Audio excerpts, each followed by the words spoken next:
Bonjour à toutes et à tous et bienvenue à cette nouvelle édition du Monday Report de Bordier. La semaine dernière était assez pauvre en termes de statistiques économiques publiées. On signalera tout de même l'évolution des indices de prix à la production et à la consommation en Chine pour le mois d'octobre. Les deux sont en contraction en variation annuelle. Ceci est une bonne nouvelle pour l'inflation mondiale et permet également à la Banque centrale de Chine de mener une politique monétaire stimulante pour son économie. En termes de performance, sur la semaine dernière, les actions américaines sont en hausse de 1,3%. Les actions européennes sont légèrement négatives, tout comme les obligations souveraines à 10 ans.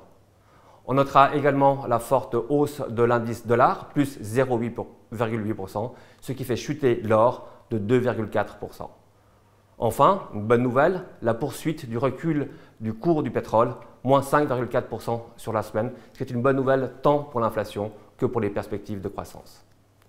Cette semaine sera particulièrement chargée en termes de publication de statistiques économiques aux États-Unis et en point d'orgue, on aura demain la publication de l'inflation pour le mois d'octobre.